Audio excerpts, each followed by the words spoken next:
President. The Senator from Kansas. Mr. President, thank you. I'd ask unanimous consent that the quorum call be lifted. Without objection. Mr. President, yesterday we concluded our work here in the Senate on our version of the Agricultural Appropriations Bill. I'm a member of the Appropriations Committee, a member of the Agricultural Appropriations Subcommittee, and I supported the legislation that we passed. But there is an outstanding issue at the Department of Agriculture that I was only recently made aware of. It's, to me, a very serious issue, which, given more time, I would have taken action here on the Senate floor. And it's an issue that I'll continue to pursue as a member of the Conference Committee as we work toward our final FY 2012 Agricultural Appropriations Bill. The issue involves a memo issued by the Department of Agriculture last month, October the 6th, authorizing the Department of Agriculture Animal Plant Health Inspection Service, APHIS, to conduct an animal welfare scientific forum.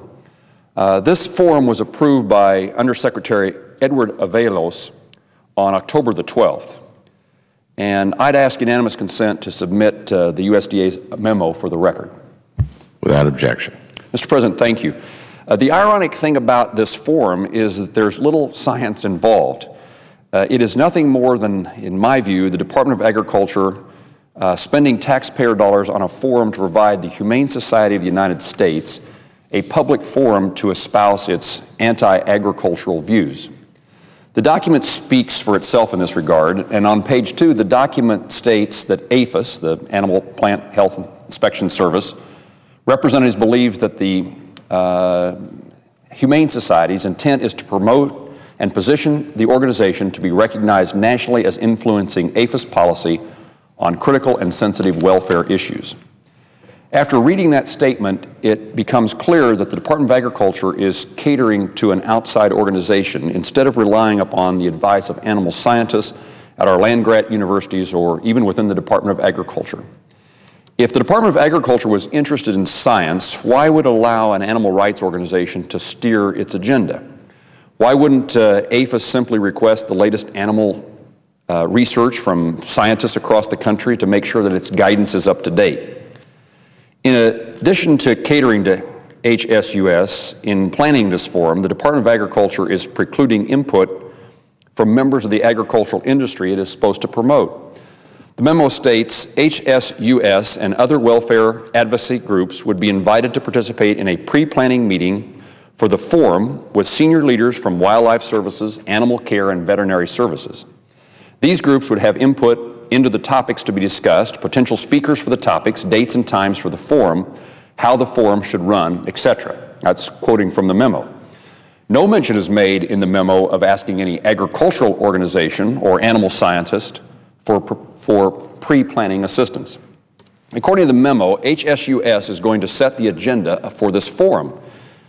Even if the agricultural industry is later invited to the event, agriculture would have the cards already stacked against them. I think it's important for most Americans to understand that HSUS is not your local animal shelter. HSUS is a national lobbying organization that spends most of its budget to lobby against farmers and ranchers that provide us with the food and clothing that we enjoy in this country. In fact, tax documents show that HSUS spends less than 1% of its budget on grants to animal shelters. Given these facts, you would have to wonder why the Department of Agriculture is giving this organization this platform and shunning producer organizations. This is one more demonstration that this administration is no real friend of rural America or the American farmer and rancher.